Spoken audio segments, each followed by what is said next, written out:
Live from downtown Vancouver at the Vancouver Film School campus, it's time for EP Live. Hey, welcome to EPN. My name is Victor Lucas, and we bring you the latest in everything cool, and we do have a very cool show for you. Happy Friday, everybody. I know that everybody is very excited for this weekend. Lots of cool things going on in the gaming space this weekend, so I know a lot of people are going to be having tons of fun over this next couple of days, playing new games, playing on new systems, and playing with some brand new technology as well. Hello to all of you new iPhone 11 owners out there. I walked by the Apple Store earlier today, and it was buzzing. Still, it's crazy. You know, I don't know how many of these they've launched already, but lots and lots of people milling about and very excited that they got their brand new technology today. We're going to get started right now with your rundown, and it is going out to King Xanadu, who said, I need more of Vic and Johnny. Just hearing you guys talk about games is so enjoyable. Do more long-form chats. Well, I got some good news for you. We've got some more long-form chats in this episode with Johnny Millenium from Happy Console Gamer and myself. But first, let's get started with King Xanadu's rundown. It's a bird, it's a plane, nope, it's another version of Superman flying back to the airwaves. Smallville actor Tom Welling is set to reprise the role of Superman in the upcoming Arrowverse crossover Crisis on Infinite Earths. This will be his first time in the iconic role since Smallville went off the air in 2011, and he's not the only version of Superman returning. He'll be joined by Brandon Routh, who plays the Atom on Legends of Tomorrow and starred in Superman Returns, along with the current Arrowverse Superman, Tyler Hoechlin. Crisis on Infinite Earths takes off next month, and this is a show-stopping crossover. This is a big deal. They're getting a lot of very, very famous superhero actors and getting them all in there. And Dean Cain also played Superman, and he's in Supergirl. So I wouldn't be surprised if we find out that he's going to put on the super suit as well. But it sounds like it's going to be a lot of fun, and clearly I think one of the main things that they're going to do with this is they're going to show Batwoman off through this crisis and let her kind of take a little center stage, which is going to be great. And apparently they're filming Batwoman just down the street. Jason told me that they've got signs up everywhere, and there's a Gotham bank or something like that, so I'm going to check that out after the show today. I am excited for this crossover. I have to admit that I'm behind on my Arrowverse watching. I'm a fan of this universe that Greg Berlanti kind of kicked off for us, starting with Stephen Amell's Arrow. And I've liked a lot of the choices that they've made. Not every episode is a winner, but lots and lots of good content in there and lots of great actors in these roles. So I intend to get caught up, and I intend to watch this. And you know what? I hope that Tom Welling does a good job as Superman. I hope he feels comfortable in the super suit. I know that he never wanted to put it on when he was doing Smallville. I used to love Smallville. It was a lot of fun. I was actually on the set of Smallville doing interviews with cast members, although Tom Welling had shot everything, so he was off for that day, on the very last day of shooting of the very last episode, which was cool. It was a fun shoot, and obviously they were promoting all of that and the wrap-up of this series. But Smallville really made the Arrowverse possible, and there's a lot of crossover with talent, and of course, it's all been shot here in Vancouver. And Smallville, I think, had never made Vancouver look so nice. It was always sunny on the Smallville show, which means good lighting in the studios that they shot in. But there was always a glow on that show, and it was always great to see it. I was like, oh, geez, if only Vancouver was always that sunny. Happens to be nice and sunny out there today, though.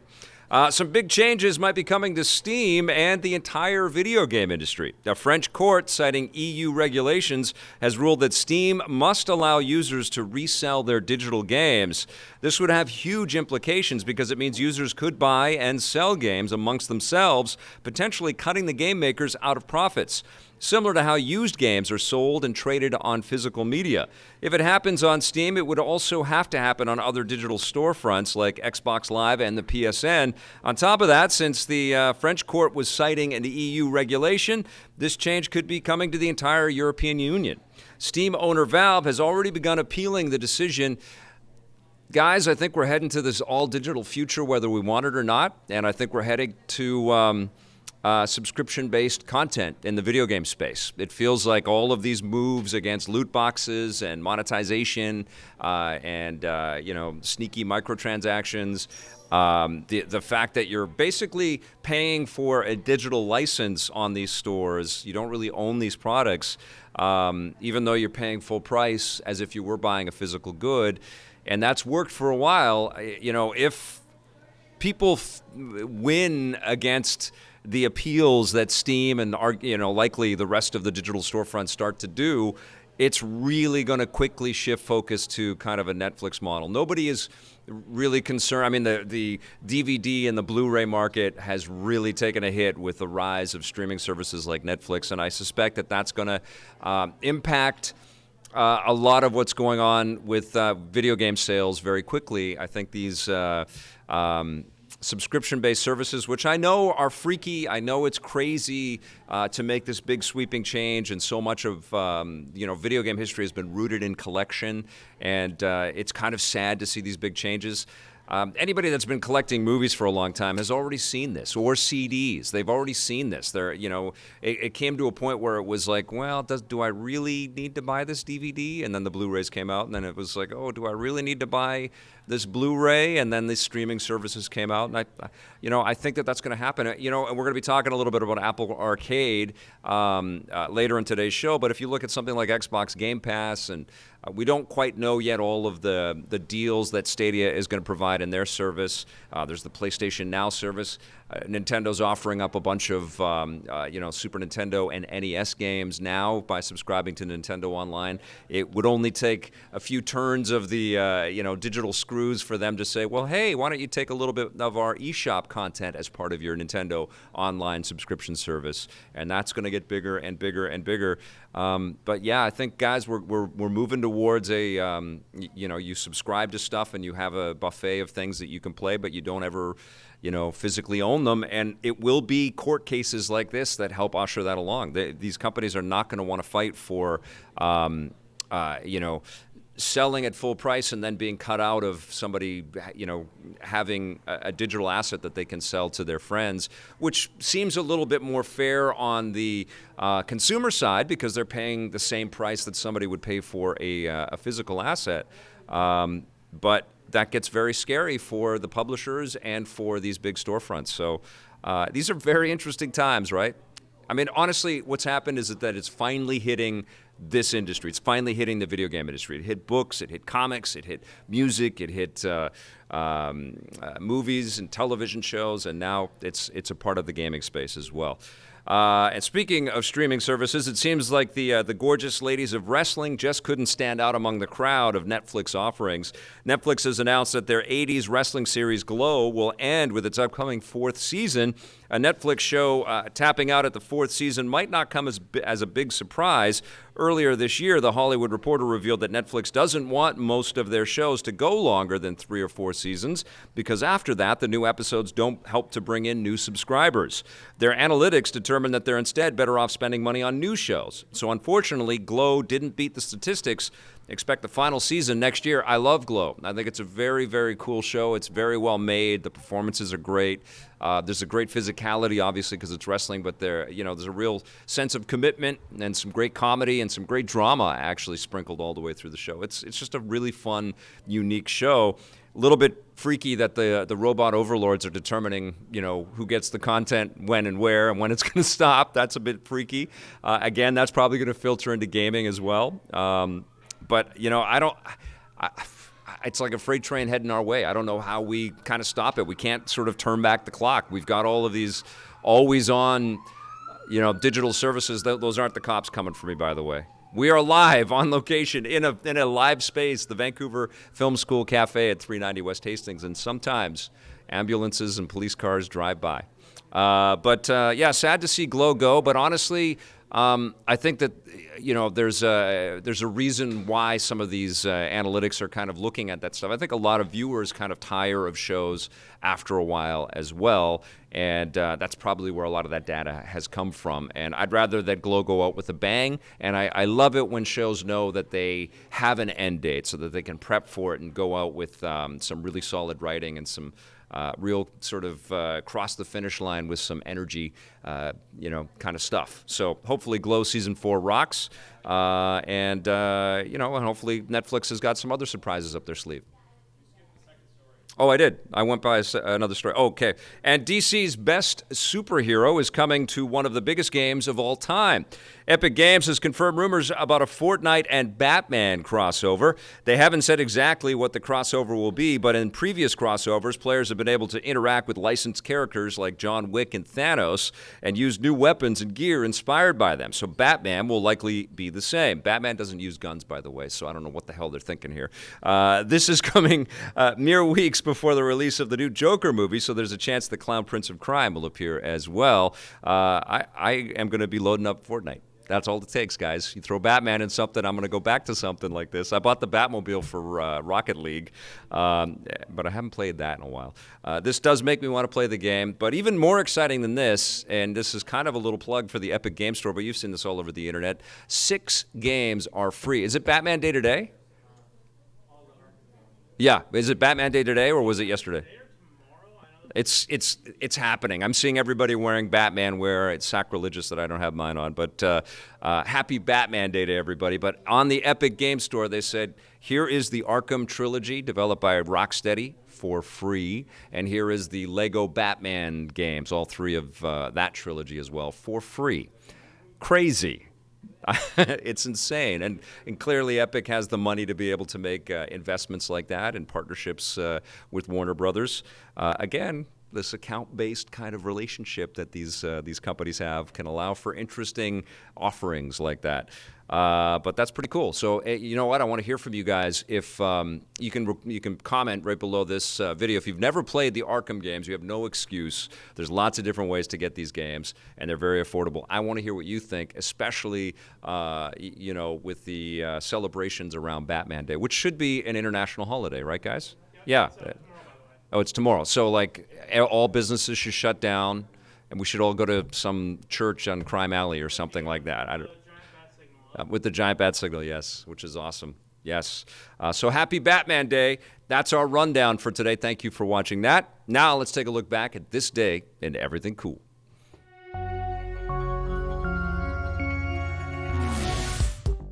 Welcome to This Day at Everything Cool for September 20th. On this day in the year 2000, what could easily be the best skateboarding game of all time hit the streets. Tony Hawk's Pro Skater 2 launched on the PlayStation 1 with a Dreamcast version following 2 months later. Developed by Activision subsidiary Neversoft, Pro Skater 2 built on the success of the first Pro Skater game with better graphics and more realistic character models, as well as tighter controls with more tricks to pull off. The game also featured bigger skate parks, more real-life skateboard celebrities to interact with alongside Tony Hawk, and the ability for players to earn cash rewards and use them to buy new customizable gear for your character. Basically, it was the definitive skateboarding experience and was universally praised as a result. Unfortunately, the success of the Tony Hawk game franchise didn't last forever. As the series went on, the game saw a noticeable drop in quality, and Activision pulled the plug after the disastrous reception of the 2009 game Tony Hawk Ride. They attempted to revive the series and return it to its roots in 2015 with Pro Skater 5, but it was also a critical and commercial dud. You guys, there is a ton going on this weekend. We've got a lot of new products to discuss, and Johnny Millenium from the Happy Console Gamer and I thought we'd do something special, so we met somewhere special, and we put together something really nice for you guys. Take a look.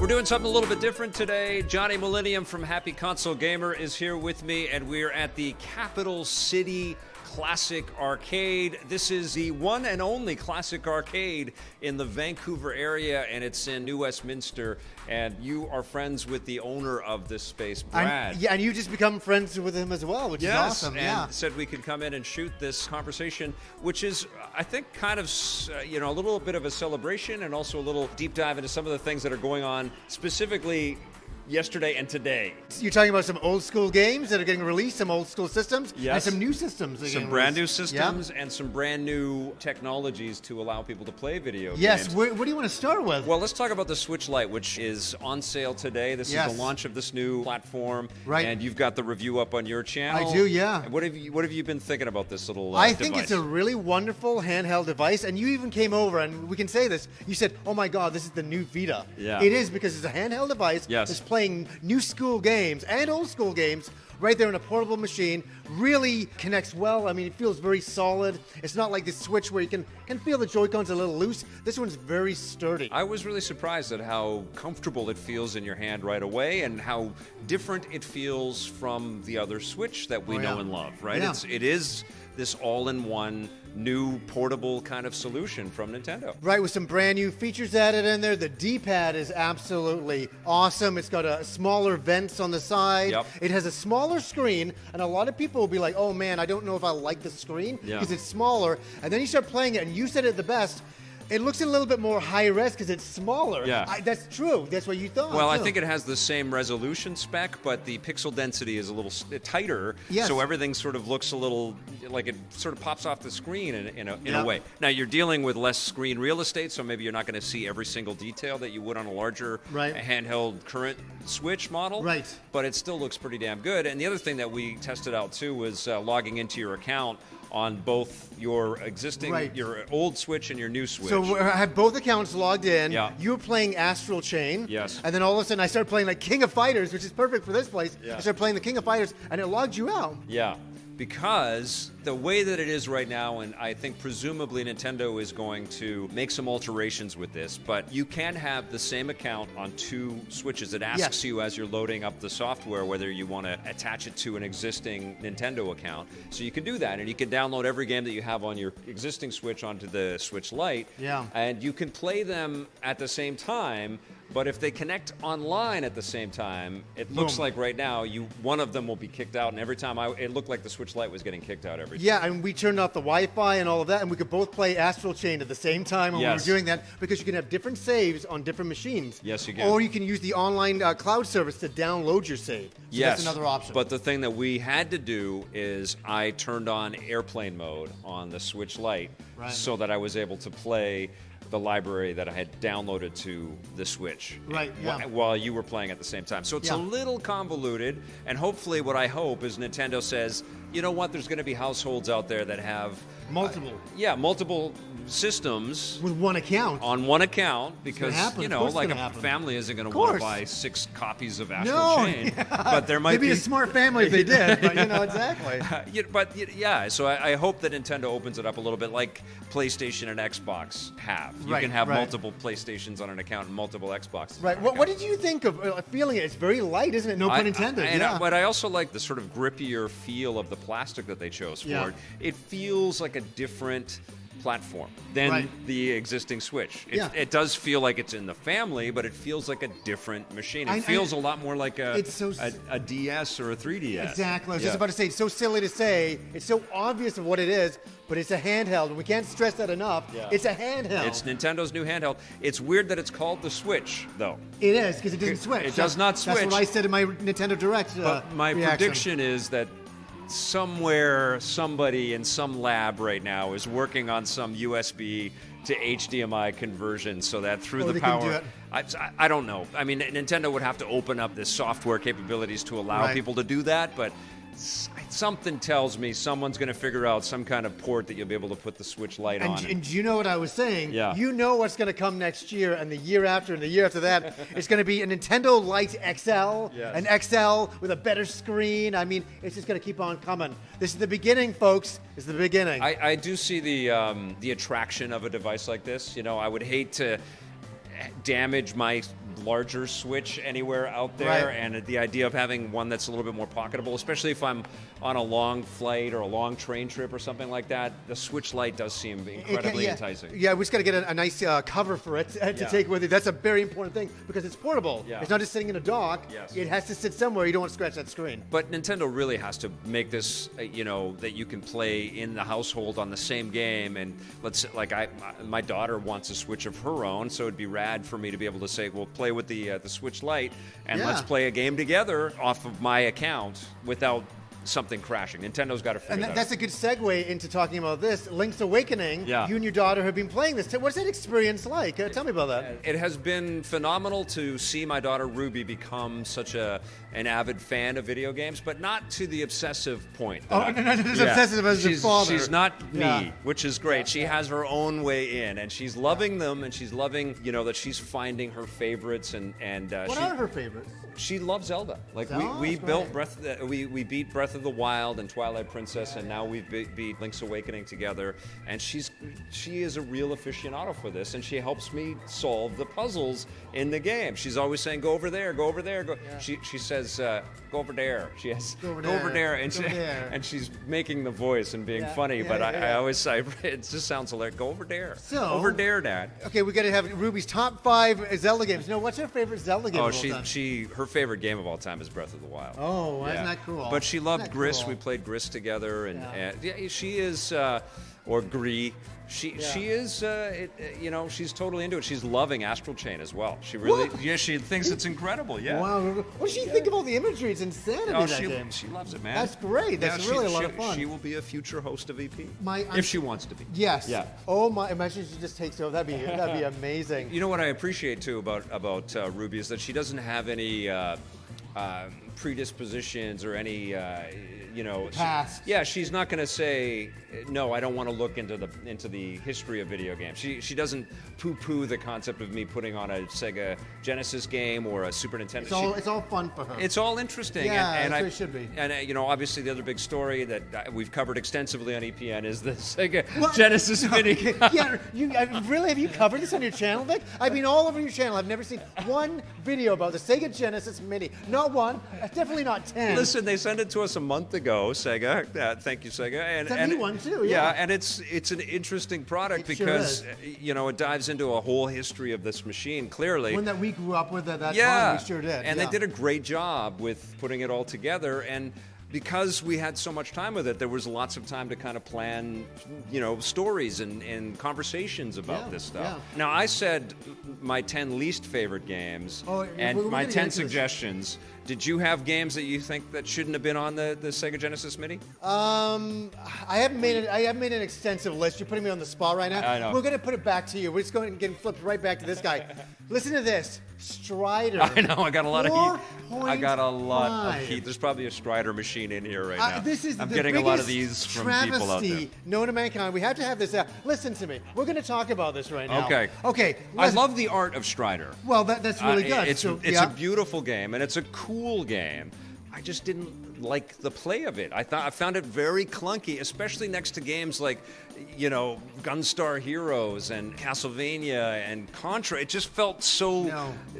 not tight, not precise. It Listen, felt very listen to loose me. and I don't know. Did you buy Strider the day it came no, out? I did. never did. had it back then. Did you play Strider in the arcades? Yes, but Okay. not obsessively. I but obsessively played it in the arcade, so Yeah. I had that experience. I drew comics of it back in 1989. I love Strider. I loved the idea of Strider, but Yeah. I guess I had built it up in my mind so much that when I went When to you play went- this, it was deflating. I just found it very difficult to play and very clumsy. It was one of the biggest games. I know. Like, no pun intended, like memory size on the Genesis. That's how they sold it to you back in the day. Yeah. And when me and my friends were playing it down the street and we're seeing it, we're like, oh my God, this is the most amazing thing we've ever seen. And that is why it's a classic. It's a product of that time, yes. Is it the best conversion ever? No. Could there be better frames of animation? Absolutely. But it's a Could it classic. feel like you're actually hitting the bad guys a Oh, lot more and a listen lot to better? this guy. Yes, and Oh, I was no, like, why no. am I dying? This is clumsy. This is I clunky. can finish. I can absolutely go through that game and finish it. No problem. Okay. Very simple game. Listen, I make this pledge to you and to all of you that I will continue to try to enjoy Strider. And my initial reviews weren't based on, like, I didn't have 10 hours per game. I was playing them for as long as I, could get into them. And if I found like the game was pushing me out, I would just move on to the next game. You do know that you've hurt Strider's feelings, I've hurt a right? lot of And no people's matter what feelings. you're going to say, Yeah. like in the future, I mean, the Yeah. feelings are hurt. You know what my Stomped on number it. one replacement game idea was? What's that? Aladdin.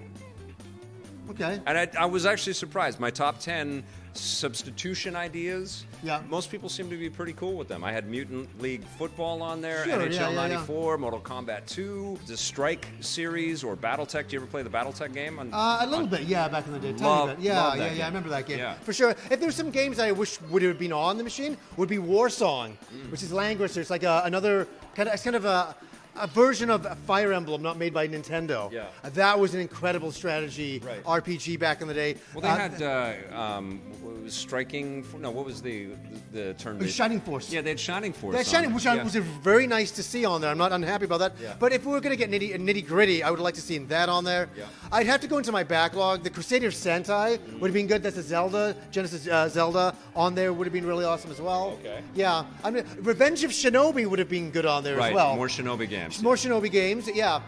That's I'd have to go into the backlog. They did a and- great job, though, right? Like they yeah, really yeah. did. Like and I would have liked all the Fantasy Star games, all of them. all on of there. them, yeah, and on all there. the Sonic games, And even some all the Sega Streets Master of Rage System games, but Yeah. that's whatever. And Sega CD games. Yeah. I mean, we could keep going here. Why do the companies have to keep making these things, and what's their significance for the modern video game industry? Why did they have to keep making these minis? Yeah.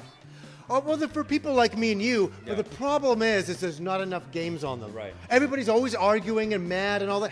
They turn into that, right? I Yeah, mean, right. Clearly, these videos have all turned into like Right. fights and I in the like comment Sega, section. I like the Sega Genesis Mini. I'm so happy that so many new kids and new people can play the games. But we need all of the Sega games. Yeah. They should have all of them. They should have all the Sega Genesis games made by Sega. at and least. what was crazy At is you least. got the tower, and I got Right, the tower, right. and it Which comes I did with not that. attach it properly. I never heard the end of that. Oh, you got some comments too. Yes, a few. They come with a little tiny cartridge, and wouldn't it be cool if they made little? They do in Japan. They make little cartridges. Yes, in Japan. But do they have the games on them? Well, no, they don't have the games. This is what we mean. You were talking about. If you bought Yeah. that Sega CD, But little wouldn't it mini be cool? attachment. Yeah, wouldn't that be Yeah, you put it in, amazing? and you got Lunar in there, Yeah. and Sewer Shark, and All that in stuff. scale models of them. Right. They could have created a whole new physical, sort of thing for And then you get the themselves. 32X. You put that in there. It's got all the 32X games. I mean, Crazy, I know.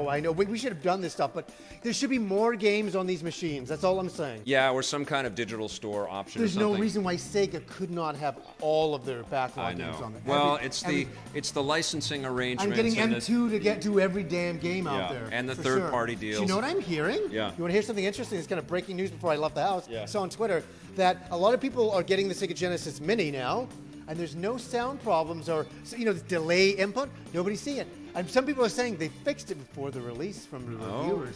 Could have. I don't know. Yeah. It's not proven. Could have. But that was on Twitter before I left. I mean, I'm not the meticulous digital foundry. Neither am I. Right? So when I played it, it was like, this is great. I'm This having is fun. Yeah, this Yeah. really kind of evokes all of my memories Yeah. and everything like that. But if Sega has been listening to the scrutinizing, and Digital Foundry actually did an amazing job Right. where they zoomed in on pixels and everything. So did GameSack. Joe from GameSack did an amazing job. So for sure. if they've done that, then hopefully there'll be some kind of firmware thing that you can do through the USB. So here, I had a chance to ask you this. Are you going to get the TurboGrafx Yeah. Mini? Yeah, I am. And I didn't have that console, so this will be all brand new to me. Oh, you're gonna have I know fun. you're going to be having like a parade down the Oh, street in you're- New Westminster where you live. Watch my 10 videos in a row of that. Watch, 10 games I should have had on. I've already done a few of those already, but yeah, I'll be very excited to talk about that. All right, so that's the past, and I guess Nintendo is sort of the present with, and also kind of tipping the hat to their past in Yeah, portable gaming. the Link's Awakening. Yeah, and crazy. Link's Awakening. Yeah. Now, arguably, what is being presented as a bit of the future is this new subscription-based video game model, this kind of all-you-can-eat model.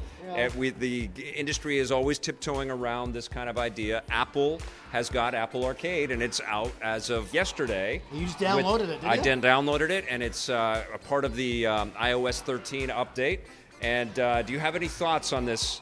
I know you're not a huge mobile gamer fan. Not at all. Okay. So my thing is that I don't care Yeah. because I'm not into mobile games. Yeah. Like on a phone, I don't want to play a game on my phone. Right. I'll play like a little point and click thing, like for like 5 seconds to pass time. Yeah. My wife loves mobile games. She loves it. She plays all the time. But man, with the Switch Lite, I know. Well, I mean, that's made for me. That's what I want to play. But this feels like an answer to that because I have to be honest, I was playing a lot of mobile games and we used to cover a lot of mobile stuff in EP prior to the Switch launching. And the Sure. Switch launched and it's like, who's got time to play mobile stuff? There's all this Switch stuff. Now, Right. Apple Arcade, the promise with this, and I'm just starting to dip into these games, is that you don't need to be on the internet. There is no microtransaction stuff. You pay your monthly fee. It's $6 in Canada, $5 in the States.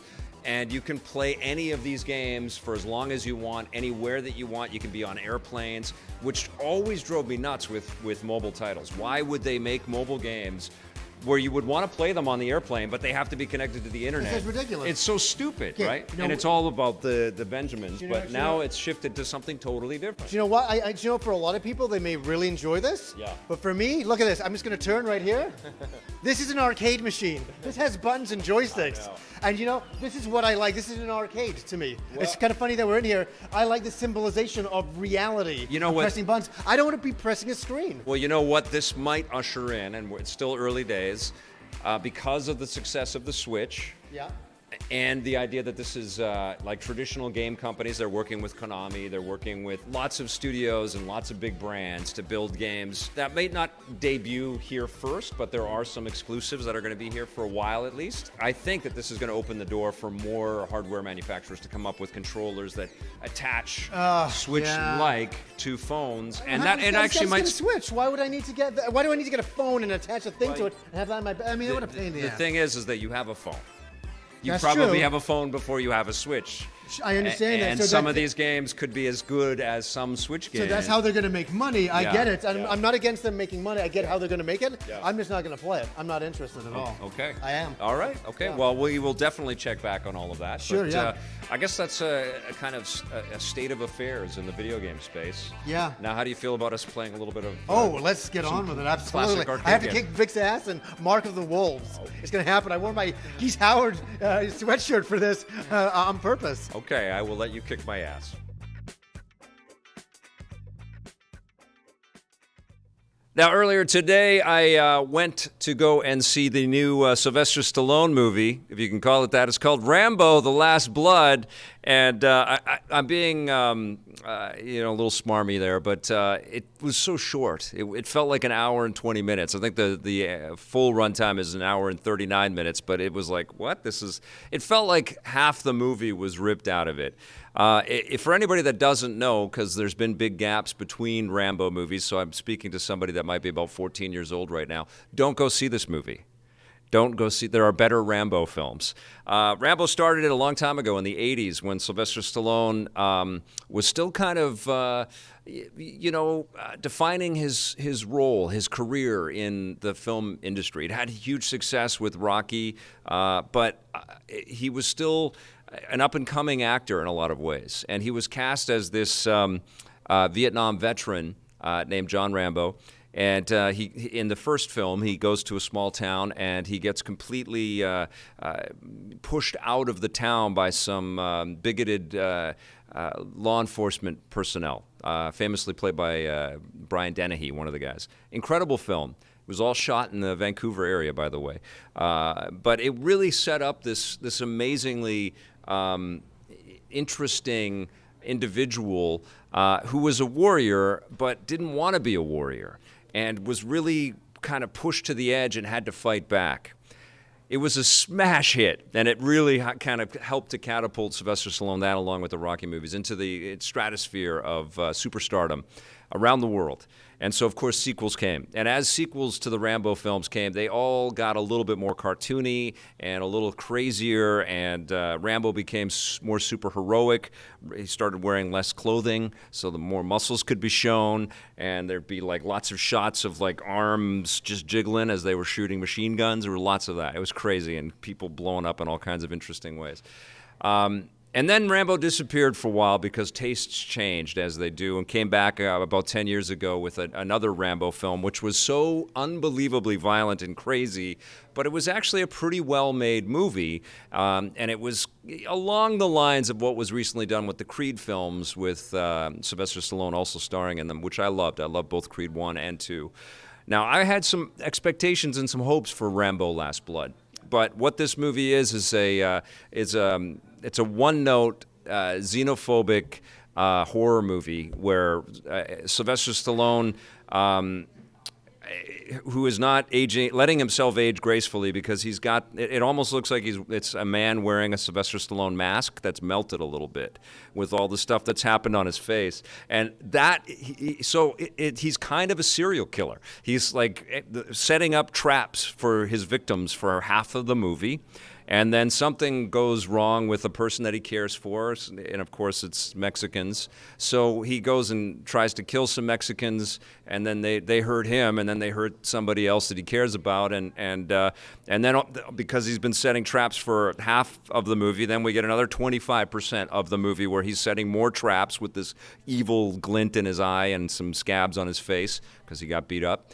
And then we proceed to watch all the traps get set, and all these people get shot in the face and get hit by giant spiky things, or fall and get squished into spiky things, or some big sort of rake thing goes into some guy's face and half of it goes away. And so I'm sitting there watching this, going, Rambo wanted to be the guy from Saw. Is like he wanted to create all of these little puzzles for people to fall into and get. And what pissed me off the most about this movie is that that's not what First Blood promised. That's not what First Blood kind of set up. This was a military hero that didn't want to use these skills and these abilities that he had. He was really trying to kind of contain it. And so now we see this 70-year-old or 70-plus-year-old Rambo who still is just bottled rage and knows that about himself.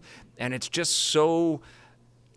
There's no introspection. There's no real intelligence. It just is so predictable and rote and quick and short and completely meaningless. And it's an insult to the franchise.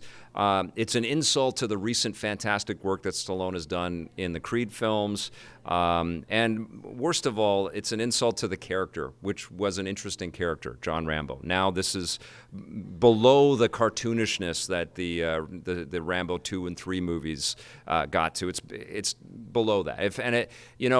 It's not like it's poorly made. The director of the film was, I just looked it up, he was second unit director on the Narcos movies, and he's worked on some pretty good stuff. So it's actually well shot. There's some elements of suspense, but it's missing all the intelligence. And honestly, all the other performances in the movie are so flat and so forced, and it's all just a big setup for John Rambo to kill Mexicans, and if that sounds like a good time to you, then have at it. But the theater was empty that I saw it at, which I'm happy about, and people were leaving before it was done, which I could completely understand, and no one looked like they had a good time, including Sylvester Stallone. This movie sucks. I'm giving it a 2 out of 10. But let's cheer ourselves up now, all right, you guys? Let's take a look at a 16-bit superhero game I played.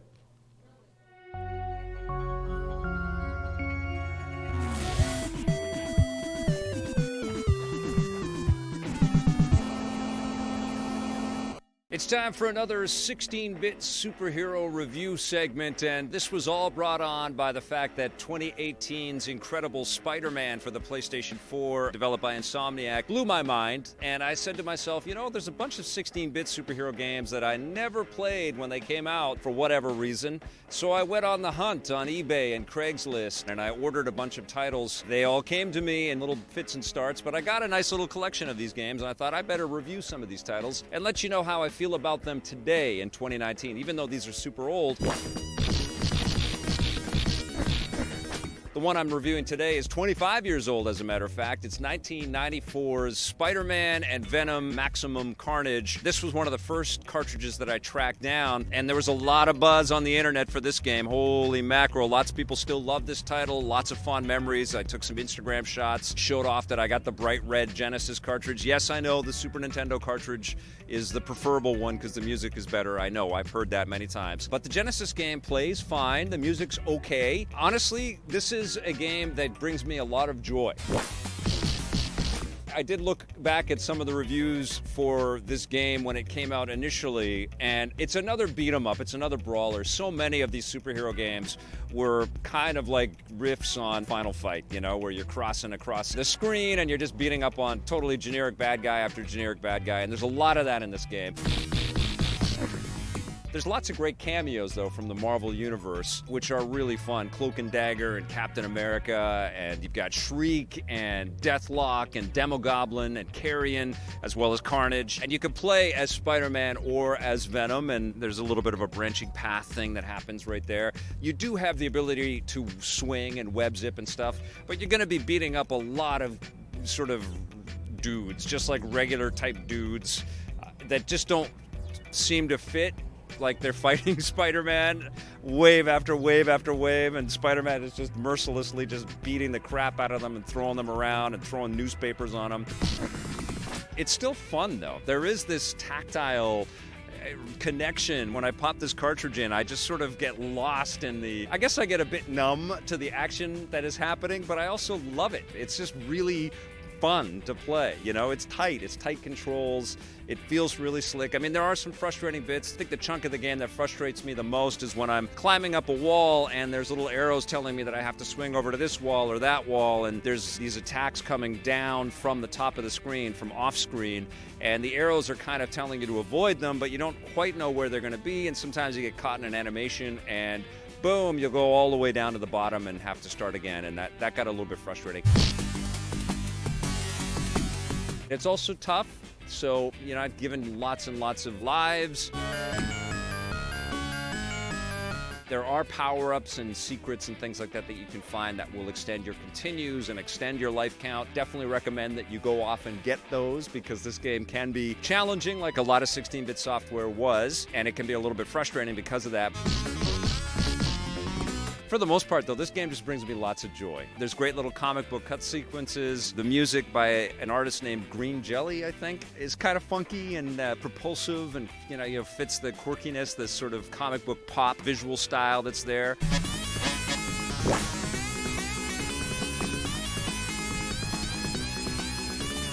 There was some really, really nice sprite work done on this cartridge back in the day. I don't know, the cel-shaded graphics of the characters, they really punch off the screen. And it plays fast and it plays fluid, and it's fun to be at these different characters. It's only a single-player game, and I'll talk about separation anxiety in another video, which is the sequel to this game. But I also love that I have a bright red cartridge, and I was able to track down the box and the manual and the whole thing, and it's a great part of my collection.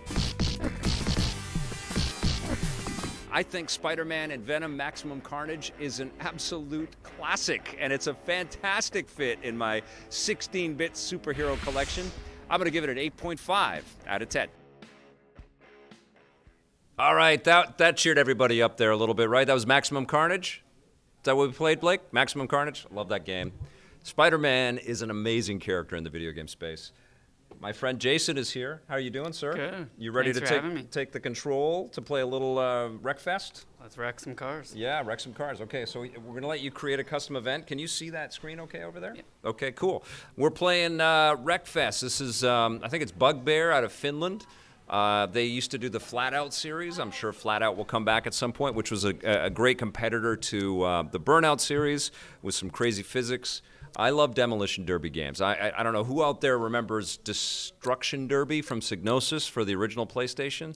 That was such a great game. And it really kind of spoke to the amount of detail and texture kind of finesse that you could throw onto a CD-based system. But let's get into Let's Play and Chat. This is all about us having a conversation. We had a question. I forgot your name. I'm sorry. David. From David. What was it about? What are your thoughts on Robert Pattinson? It was about Batman. It's what are my thoughts about Robert Pattinson becoming Batman? Well, listen, I was down on that choice because of all the baggage that was associated with Robert Pattinson, all the gossip baggage. Not because he's an incompetent actor or he couldn't perform it. I think he could. I think he will also physically get to that as well. He seems to always be really lean and thin, but I'm sure he's on a massive workout regimen right now. And he seems like he's a pretty level-headed dude that just wants to make good movies. And he's apparently this new Lighthouse movie that he's in. I see critics at these screenings all the time, Vancouver movie critics, and somebody just told me that the Lighthouse is incredible. I haven't seen it. I want to see it. But I did see a good, what was it, Good Story or Good Times. It was a very weird indie film, but he's amazing in it, and it's a good movie. So I like the actor as an actor choice. I'm over it with the baggage stuff. Now I'm just excited because I love Matt Reeves. I think he's phenomenal. And I think the direction that they're going as somebody that's a younger Batman, he's more of a detective. That's exactly the way that they need to go. And hopefully the physicality in the suit, he's going to be a little more acrobatic, and he's not just going to be punch guy, putting guns on my Batmobile guy. You know, hopefully it's a little bit more stealth and sneak and, you know, martial arts and acrobatics.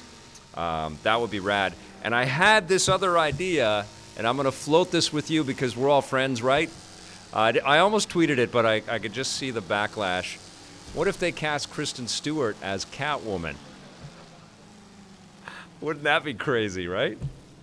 If they want publicity, if Warner Brothers wants everybody to go, what? That's what I would do. They've already gone halfway. They might as well go all the way. All right, so I got a question from Jim Cole. What's the best Spider-Man cartoon? You know, I haven't watched a lot of the animated Spider-Man stuff. I was into the DC world quite a bit when I was, you know, watching a lot of animation. But if the best superhero movie in general happens to be an animated one, it's on some days it's Superman the movie, and on other days it's Spider-Man Into the Spider-Verse. So I guess that's my pick for best Spider-Man cartoon, but I know I'm kind of cheating there a little bit. Johnny Dark, you are awesome. Psyops for the win. Is Vic playing Greedfall? No, I'm not. I'm not playing Greedfall, but Psyops is incredible, and got major Psyops vibes and chills down my spine playing Control, which I hope all of you guys have checked out. It's incredible. Remedy killed it. Johnny Dark, you had another question back there. I forget what it was, and I lost it on the chat. I'm sorry, brother. But please ask away, ask again, Johnny Dark, and if you can help me with all caps, that would really help me. Rambo became angry Batfleck. I guess everybody was chatting quite a bit when I was doing my review of Rambo. Yeah, what a disappointment. It was like a dirge. I was just sitting there by myself, feeling really sad for myself. It's like, what am I watching here? This is terrible. Olaf Christensen lives in Brighton in the UK, and it is incredible down there. And my family and I had an awesome time. My wife and daughter came to the city for the first time. I've been a few times. We shot the making of, what was it? Split Second, yes. Excellent studio. Climax, the racing company. Or no, they were BlackRock. They were kind of a division of Climax, and Disney had bought them. Such a cool team and such a great game, and loved the city. Was down there for something else as well. But I had a great time there. I went to Portsmouth as well, visited Climax there. You know, I've been down to, where Lionhead was? What's that place called? It starts with a G. Oh, I can't remember all my UK cities right now. Guildford, England, yes, where Media Molecule is as well. Lovely town too, but Brighton is something special. If you guys ever get to the UK, you want to go there. It's got a real kind of seaside, I mean, it's right on the ocean, but it's got this kind of San Francisco hippie kind of vibe a little bit. Reminds me a lot of Vancouver and Sydney, Australia. There's a great sort of welcoming ambience there. Great food, great music. My kid, we went to I'm talking a lot about Brighton, but it's great. You got me going on this, Olaf. We went to the pier at Brighton, and when we landed, because we landed before our hotel would let us in, and so we had hours to kill, and we got my kid addicted to gambling. We went to the pier, and we're popping in some British pounds into those machines where the little things were coming down, and she got her little plastic toys. Took hundreds of dollars. No, it didn't. It took some money, and then she finally got it. All right, Zero Cool. Okay, here we go. Zero Cool's disagreeing with me about my Rambo 5 review. Was I a mod or a rocker? This is a question from Blake Siefkin about Brighton. No, I guess I would lean a little more to the mods. And actually, while I was there, a whole bunch of Vespas rode by because they were having a mod scooter weekend. And as I was shooting, tons of Vespas were coming by, which was cool. What do you eat to keep looking young and fresh? That's from CS. That's very nice. Actually, I don't know if anybody's asked me this before, and thank you for the compliment, but I'm a vegetarian, and I've been a vegetarian for a long time, since I was 13 in high school. So I was a very weird kid. Like, everybody would always ask me, how do you survive? How do you live? And is that all you're going to eat? And so I would take, I lived in Kitsilano, and our school was near Dairy Queen, and so all my buds and I would go to Dairy Queen, and I'd have a bag of fresh fruits and vegetables, and that would be my food for the day. I'd have like a pound of fresh fruits and vegetables, and that's what I would eat. And I've never eaten meat since then. And I've had seafood, quite a bit of seafood over the years. I like seafood. Yeah, I kind of stay away from that stuff. I actually don't drink a lot of milk anymore. I'm an almond milk guy. I'm a total West Coast hippie.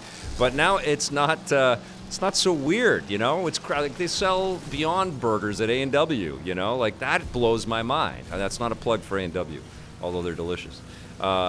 It's definitely a different era. I don't smoke. I don't drink that much. Don't work out at all. I play a lot of video games. But I do a lot of walking, and I definitely do watch what I eat. Okay. Almond milk for the win from the VR Grid. Actually, it's very bitter when you start almond milk for the first time, especially in your lattes and coffees and stuff. But then there's something even more satisfying about that bitterness. It's like bitter on bitter with the almond milk and the coffee, and I just love it. This is a comment from Adrian Leon. I have played Gris. Is it Gris or Gris? It's developed in France, so I guess it's Gris. I've played Gris and completed it. It's truly an amazing and wonderful game. It absolutely is. And my daughter loved it, and she wants me to play the soundtrack all the time, which is great. Vic, as someone who had Link's Awakening on the Game Boy, do you think it's worth dropping $80 on Trevor Moore? Absolutely. It is so charming to see what Nintendo has done with this remake. The game was excellent. There's a reason why Nintendo chose that. I've seen this comment a lot. You know, it's a portable game, and they're out charging full price for it. Yeah, it's a portable game, but it's such a robust portable game. It almost was nonsense that it was just a Game Boy game. It was probably mind-blowing for people that had the Game Boy originally and went, how is there this much game on this game? You know, like I'm walking around. The last thing I played was Tetris with some shapes, and now I've got like a giant world to explore.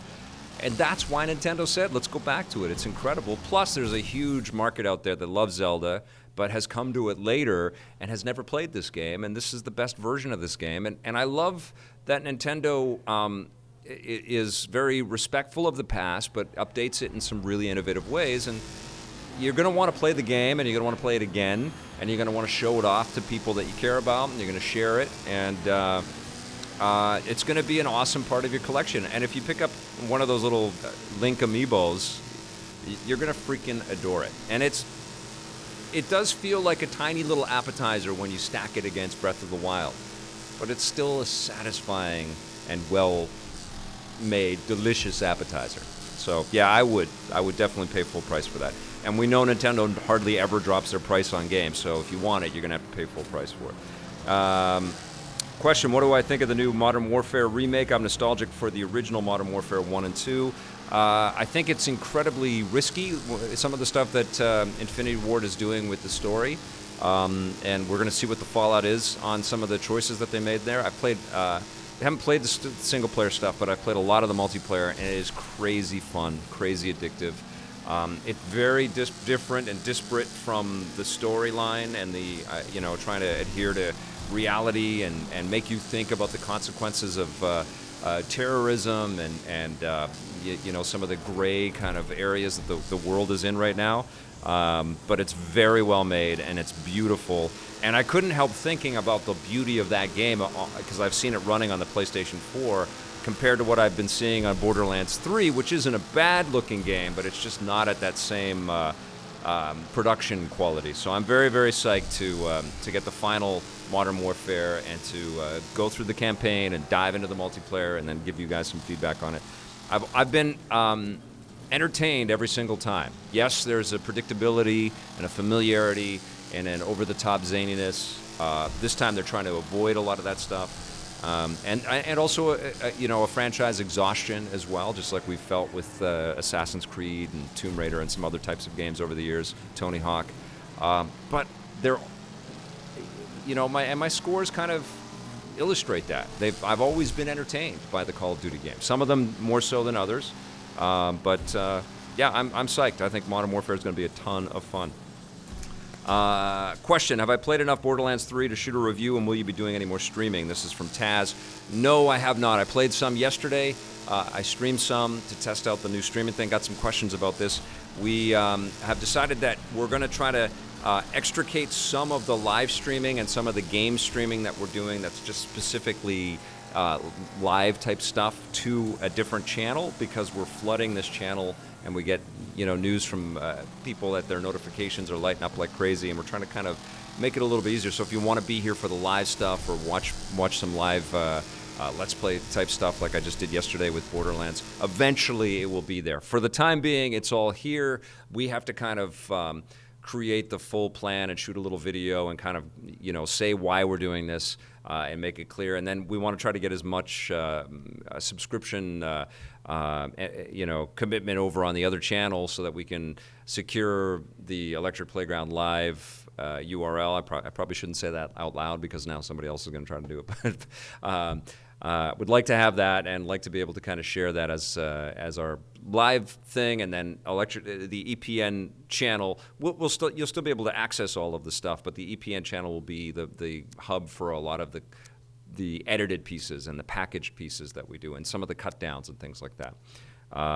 Got some advice as well from a friend that said that it would be better for visibility if we kind of separate some of that stuff. And so we're giving it a shot, and if it doesn't work, we'll put it all under one umbrella again. But everything is going to be threaded and tied, and you're going to be able to get to everything nice and easily. I wish there were more options, honestly, with YouTube. YouTube, I know you're not watching. Mr. YouTube, if you are watching, I wish there were more options for the way that you could lay out your page. I know that there has to be conformity and uniformity, but if you're making more than one thing, it's a little disappointing that your stuff just gets buried so quickly, and it's all just about what happened yesterday. And honestly, a lot of YouTube is, what am I going to buy tomorrow? Let's look at a video about what I'm going to buy tomorrow. And I feel like there's a lot of different ways that content could be served up, but YouTube is making so much money and they have so many things to think about that they're not really caring about the way that media is kind of presented or managed. And I think there could be, it's almost like there could be a whole business on YouTube creating sort of layouts for people, but they don't want to get into that. So it's not happening. So we're trying to figure things out to make it easier for us and easier for you guys. Okay, let's see what else we got in here. Zero Cool says, I've always said that Vic and Tommy are opposites. Vic is the politically correct dork, while Tommy is the politically incorrect a-hole. Zero Cool, you're a little too blunt. That's all I'm going to say.